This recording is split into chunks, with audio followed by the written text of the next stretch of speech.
네, 안녕하세요 여러분, QM 벤치입니다. 자, 또 보드예요. 또 보드인데 어떤 보드냐? ASUS ROG 크로스헤어 X8702 히어로 BTF가 되겠습니다. 네, 여러분들 BTF 좀 들어보셨을 거예요. 뭐 이제 그 고수분들은 너무 익숙한 단어고, 또 이제 컴퓨터 좋아하시는 분들도 BTF 많이 들어봤는데, 이 BTF가 뭐냐? 바로 보드에 위치하는 커넥터, 뭐 전원 커넥터라든지 CPU 전원 커넥터, 이런 커넥터들이 모두 보드 후면으로 이동한, 그래서 보드 후면에 커넥터를 이동시켜서 조금 더 깔끔한 빌드가 가능한 그런 보드를 이제 BTF라고 합니다. 근데 사실 이게 BTF가 일반 명사가 아니에요. 일반 명사가 아니라 ASUS의 이 후면 커넥터 방식 기술을 BTF라고 하고, 타 제조사는 각각 고유 명사가 있는데, 이 워낙 ASUS가 이제 이런 기술적으로 홍보, 마케팅, 기술 선도 이런 것들을 잘 하다 보니까 BTF가 좀 일반 명사처럼 취급되는 경향성이 있습니다. 어쨌든 그 BTF 보드 중에 가장 최신 모델 X8702, 그래서 라이젠과 대응하는 가장 고급 보드인데 어떤 특징을 가지고 있을지 지금부터 살펴보도록 하겠습니다. 자, 먼저 패키지고요. 네, 패키지 변한 건 없습니다. 그냥 이제 ROG 패키지 고유의 디자인을 그대로 따르고 있고, 칩셋명, 모델명 뭐 다 위치하고 있고요. 하위에 보면은 BTF, BTF 라벨이 이렇게 좀 박혀져 있습니다. 그래서 일반적으로 BTF를 지원하는 모델들은 이렇게 모델명 자체에 BTF라는 거를 박아두고 있기 때문에 여러분들이 이제 혼동할 일은 없겠죠. 자, 패키지 뒷면 가봅시다. 패키지 뒷면 가보시면은 보드 레이아웃, 그리고 뭐 AI PC에 최적화되어 있다, 준비되어 있다. 그 다음에 니트로 패스, 이건 이제 그 메모리의 어떤 오버클럭이나 안정성 측면에서 도움을 주는 그런 설계라고 볼 수 있고, 그래픽 카드 하이 파워 슬롯, 이런 것들도 있습니다. 이건 뭐냐면 그래픽 카드도 보통 보시면 그래픽 카드 커넥터가 중간에 위치하고 있잖아요. 그것도 다 후면에서 위치할 수 있게끔 자체적으로 보드에 전력 공급 커넥터가 있습니다. 그래서 이건 잠시 뒤에 제가 이제 보드 보면서 설명드릴게요. 그리고 폴리모 라이트닝, 여기는 뭐 전원부 히트싱크에 ROG LCD 디스플레이가 점등된다, 이런 거고, 뭐 IO 포트 레이아웃 나와 있고, 바로 보드 살펴보도록 하겠습니다. 자, 패키지 열어주고요. 이렇게 간단한 뭐 사용 설명서, 그 다음에 이제 커버가 있는데, 요거는 뭐냐면 이제 그 M.2 관련된 내용, 이제 편의 기능들 설명하는 내용, 그리고 그래픽 카드를 해제할 때 어떤 방향으로 해제해야 되느냐, 이거를 간략하게 말씀드리면 그래픽 카드를 그냥 위로 들거나 또는 브레킷의 반대편을 들거나 이렇게 하면 안 되고, 항상 브레킷 방향이 위로 가게 이렇게 들어줘야 된다, 그걸 말해주는 거고, 요거를 이렇게 꺼내면 보드가 있고요. 보드는 잠시 뒤에 살펴보고, 액세서리 박스를 보도록 하겠습니다. 상당히 무거워요. 잠깐 치워두고, 안에는 이렇게 액세서리 레이아웃이 나와 있는데, 그래도 이제 ASUS가 확실히 이런 건 잘합니다. 보드 레이아웃도 안에 보시면 이러한 그 종이 레이아웃 수준이지만 어쨌든 레이아웃도 굉장히 깔끔하게 되어 있고요. 이런 것들이 왜 이렇게 돼 있어? 이거 잠깐 꺼내 볼게요. 꺼내서 설명드리도록 하겠습니다. 아무래도 이제 고급 보드다 보니까 액세서리 종류가 제법 많은 편이에요. 비닐들이 어마어마하게 많은데 잡다한 거를 굉장히 많이 주는 것 같은데요. 자, 이것들은 다 내려놓고, 뭐 종류가 너무너무 많은데 중요한 거 위주로 설명드리도록 할게요. 먼저 뭐 마더보드 간편 설치 가이드, 이런 것들이 있는데, 일단 요건 ROG 스티커, ROG 스티커 제공하고 있습니다. 요건 이제 이렇게 펼쳐주면은 이렇게 다채롭게 마련되어 있고요. 그리고 간편 설치 가이드, 제가 이제 칭찬한 부분 중 하나인데, 이 매뉴얼의 표면에 이 보드의 어떤 그 개요, 중요한 레이아웃들이 이렇게 그림 형태로 설명되어 있고요. 안에는 간단한 내용들이 있습니다. 그래서 여러분들이 전체 매뉴얼은 웹을 통해서 확인하실 수 있고요. 그리고 간단한 박스가 있는데, 여기에는 ROG USB를 제공하고 있습니다. 과거에 이 ROG 엠블럼이 좀 잘리는 형태로 완성도가 좀 떨어져 보이고 있었는데, 최신 USB는 깔끔하게 잘 제작이 되어 있고요. 그리고 ROG VIP 카드 뭐 이런 것도 있고, 그리고 ROG 병따개, 보시죠? 보틀 오프너, 이런 것도 그냥 뭐 굿즈 개념으로 제공하고 있습니다. 그리고 이제 ASUS 안테나 있고요. 그 다음에 이제 나머지 케이블들은 좀 잡다한 것들인데, 뭐 SATA 케이블 있고, RGB 연장 케이블 있고요. 그 다음에 뭐 M.2 Q 슬라이드 슬롯이라든지 아니면은 M.2 고무 이렇게 받침대용 고무 이런 것들을 제공하고 있습니다. 자, 액세서리는 이 정도로 살펴보고 뭐 특이사항으로는 그냥 뭐 ROG가 워낙 그 게이밍 프리미엄 감성으로서 그래도 역할을 하고 있기 때문에 그래도 이제 뭐 병따개라든지 스티커 이런 제공들은 좀 특이할 만하네요. 자, 보드 꺼내 볼게요. 이게 바로 ROG 크로스 헤어 X8702 히어로 BTF가 되겠습니다. 정말 잘 만들어요. 정말 에이수스는 진짜 잘 만들어. 정말 그 레이아웃이나 어떤 깔끔함, 고급스러움 이런 것들이 정말 정점을 이루는 모델 같습니다. 제가 이제 하나하나 설명을 드릴 텐데, 일단 BTF 보드잖아요. BTF 보드라서 이 전면에 커넥터가 최소화되어 있고요. 이렇게 보시면 후면에 커넥터들이 위치하고 있습니다. 그래서 상단에 보시면 CPU 보조전원 8핀 2개가 있고요. 그 다음에 핀 헤더, RGB 핀 헤더는 5V 3개 이렇게 구성이 되어 있고, 메인보드 전원 커넥터, 그 다음에 USB 같은 경우에도 타입C 2개 제공하고 있고요. 그 다음 USB 3.2 Gen 1 하나, 둘, 2개 제공하고 있고요. 그다음 나머지는 USB 2.0 포트. 그리고 요게 12V 2x6 전원 커넥터인데, 여기에 여러분들이 그래픽카드 전력 공급을 통해서 여기에 연결하시면 됩니다.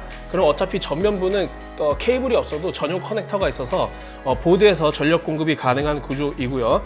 그리고 이제 SATA 포트가 4개 있고, 이렇게 주요 커넥터가 모두 후면에 위치함으로써 전면부는 당연히 깔끔해질 수밖에 없는 것이고, 그리고 여러분들이 그래서 이 케이스 호환성도 고려를 해야 됩니다. 그래서 BTF와 호환되는 케이스를 여러분들께서 빌드를 하셔야 이러한 커넥터가 막히지 않고 구성을 할 수 있겠죠.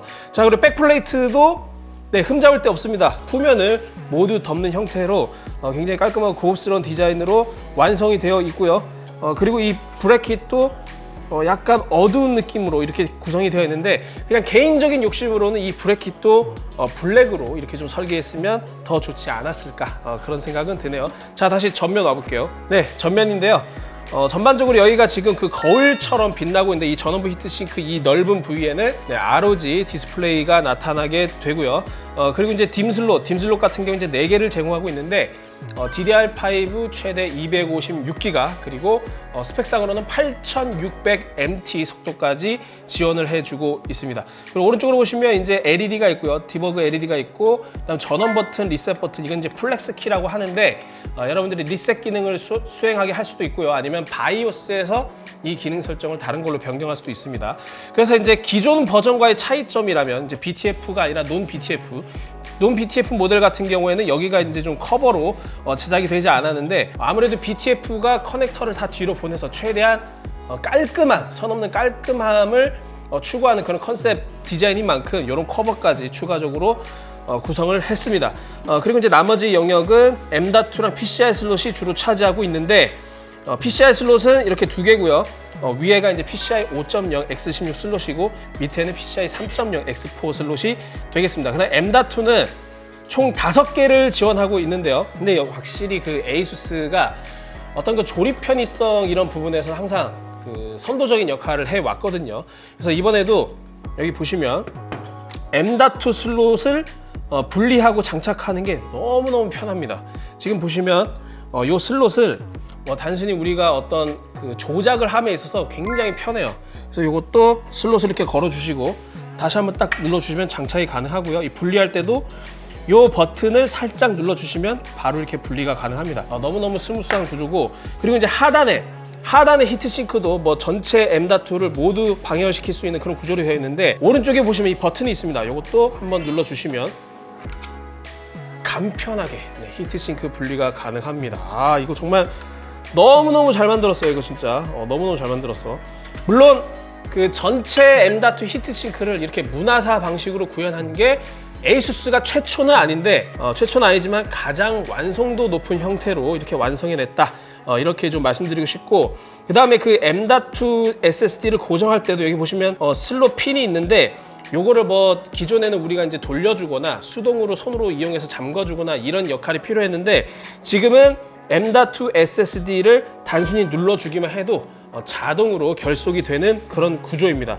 그래서 너무너무 편하고요. 그리고 이제 280 규격이 아니라 그거보다 짧은 M.2 SSD를 사용할 때도 그 Q 슬라이드를 이용해서 너무나 간편하게 장착이 가능한 점은 정말 칭찬을 아끼고 싶지 않아요. 자, 그 다음에 이제 PCI 슬롯을 다시 돌아오겠습니다. 이 그래픽카드 슬롯을 보시면 이 부분은 저희한테 너무 익숙한 설계인데, 오른쪽에 보시면 이 전용 커넥터가 있습니다. 이게 뭐냐면 GCHPWR, 그러니까 그래픽카드 하이파워의 약자인데, 이 커넥터가 연결이 되어야 여기 보시면 뒷면 10V 2x6 커넥터에서 연결되는 그 전원이 정상적으로 공급이 되는 구조인데, 그래서 일반 그래픽카드도 당연히 사용 가능하고요. BTF 전용 그래픽카드는 이 커넥터를 통해서 전력을 공급받을 수 있다, 이렇게 이해하시면 됩니다.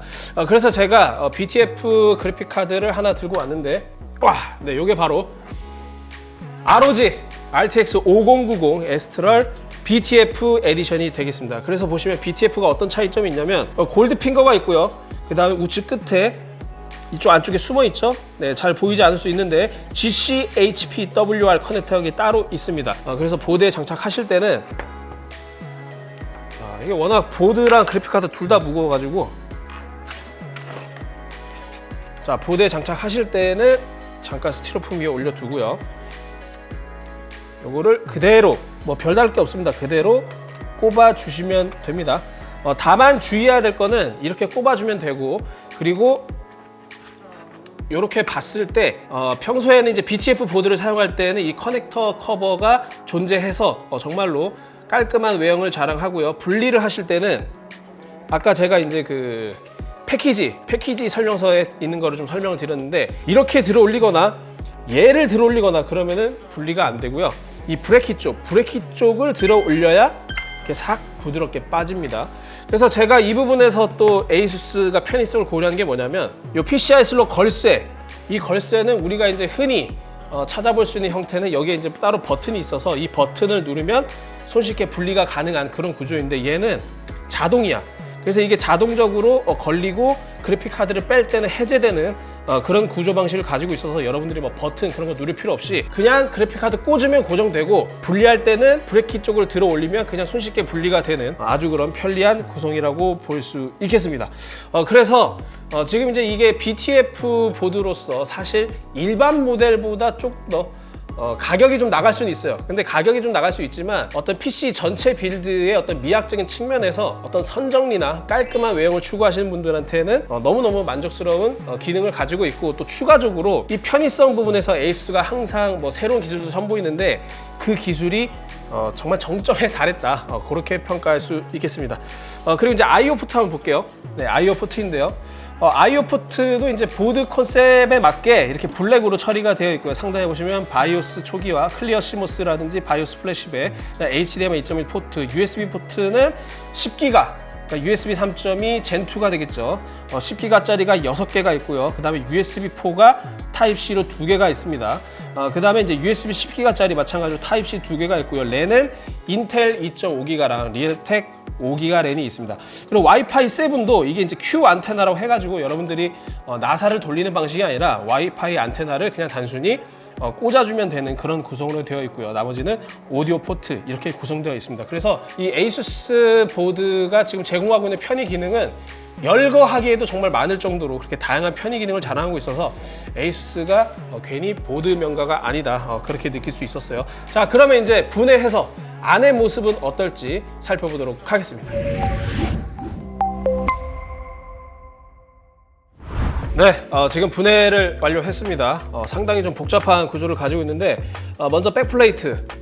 네, 백플레이트 안쪽은 이렇게 생겼고요. 이 전원부 레이아웃이 위치하는 곳에 서멀 패드 아주 두툼하게 잘 부착되어 있습니다. 요거는 상당히 좋았고, 그리고 이제 M.2를 한번 봐야 되는데, 이 전원부 히트싱크부터 설명을 드릴게요. 이 전원부 히트싱크가 이런 파츠가 있고요. 그 다음에 내부적으로 또 이제 히트싱크가 있는데, 요거는 보시면은 ASMedia 칩셋 히트싱크, 즉 ASMedia 칩셋 발열을 해소하기 위해서 이 별도의 히트싱크가 있고요.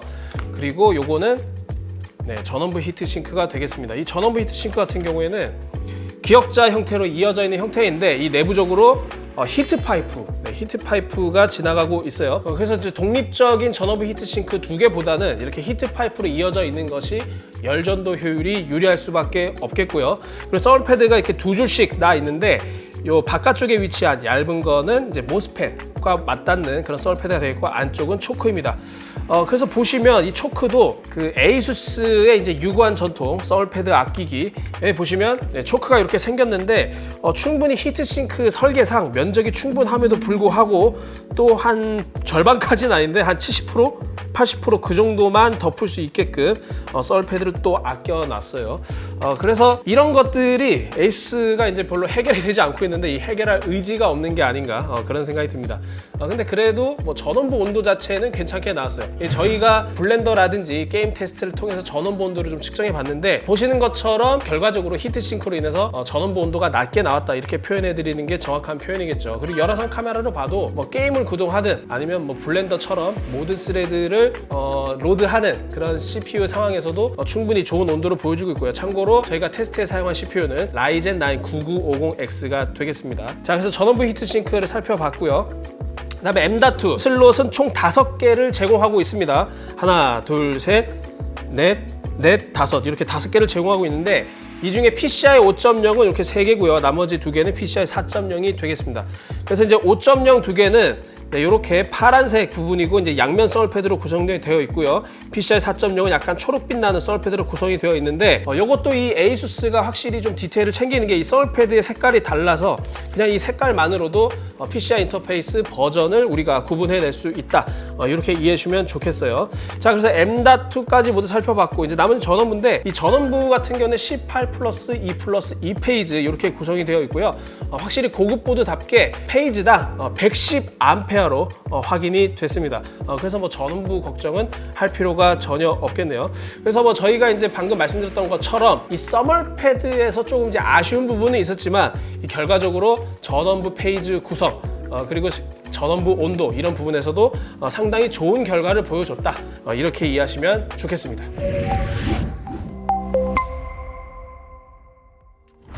네, 지금까지 ROG 크로스헤어 X8702 히어로 BTF 모델을 살펴봤습니다.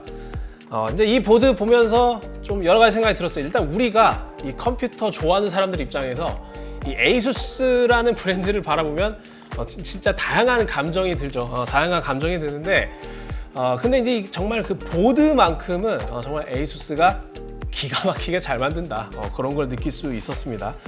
사실 제가 이제 그 리뷰하는 도중에도 중간중간 계속해서 언급해 드렸는데 특히 그 편의성 부분에서의 어떤 그 설계 역학이라든지 그다음에 그 조작했을 때 어떤 고급스러운 느낌 이런 것들은 다른 제조사가 따라오기 힘들어요. 그만큼 완성도가 굉장하고 그리고 이제 이 모델은 어쨌든 이제 BTF 모델이잖아요. 이 BTF가 결국은 이제 프리미엄 시장으로 저는 이제 보고 있는데 사실 이게 완전히 기존 시장을 대체하기에는 여러 가지 제한 사항들이 많거든요.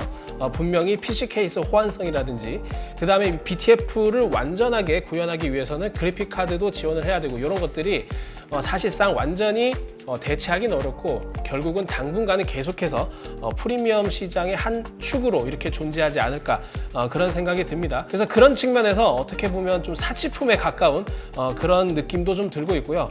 우리가 결국은 이 PC 컴포넌트의 발전을 보면서 조금 더 예쁘게 어떤 데스크 테리어 관점에서 훨씬 더 깔끔하게 이런 것들을 추구하다 보니까 결국은 이런 기술까지 나오는구나 그렇게 생각이 들었습니다. 근데 그런 관점에서 이 BTF라는 브랜드가 거의 뭐 일반 명사 취급되다시피 가장 높은 인지도를 가지고 있고 또 전용 GC HPWR이라든지 실제로 만듦새 부분 이런 것들은 정말 에이수스가 최고가 맞다. 저는 이렇게 평가를 합니다.